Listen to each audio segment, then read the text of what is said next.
Hello साथीहरु, नमस्ते। स्वागत छ तपाईहरुलाई मेरो अर्को नयाँ भिडियोमा। आज चाहिँ म बनाउँदैछु पालङ साग र माछा। यो पालङ साग चाहिँ मैले घरमै रोपेको थिएँ। यो पालङ साग म काट्दै छु। अदुवा लसुनको पेस्ट, टमाटर, प्याज अनि यो पालङ साग। यो चाहिँ माछा। प्याजलाई चाहिँ मैले गरम तेलमा फ्राई गरेँ।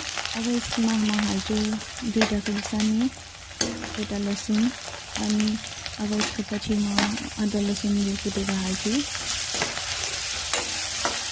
त्यसलाई मजाले चलाएर अदुवा लसुनको काँचो गन्ध जाने गरी म एकछिन फ्राई गर्छु। अब चाहिँ यसमा दिन्छु म हल्दी पछाडि दिन्छु अनि नमक। यसमा दिन्छु म फेरि फ्राई गर्छु अनि अब दिन्छु यसलाई टमाटर। टमाटरलाई एकछिन चलाएर यो जब गोल्न थाल्छ, गोल्नको लागि मैले एकछिन यसलाई ढक्कन लगाएर फेरि पकाउँछु।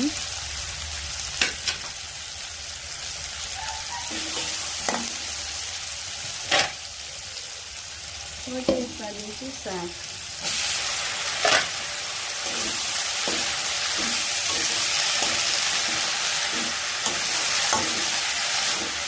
यो सागलाई चाहिँ म धेरै पकाउँदिनँ, एकछिन पकाएर भइहाल्छ। घरको साग हो, त्यही भएर लटक्कै भइहाल्छ।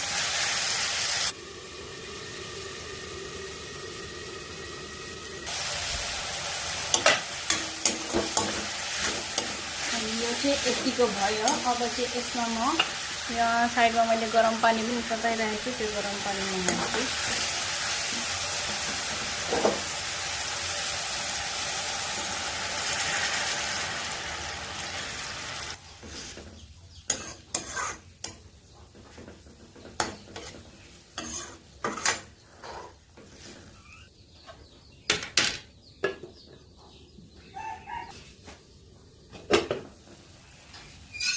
हेर्न सक्नुहुन्छ यो उम्लिनु पनि थाल्यो। अब चाहिँ यहाँ माछा हाल्ने टाइम भयो।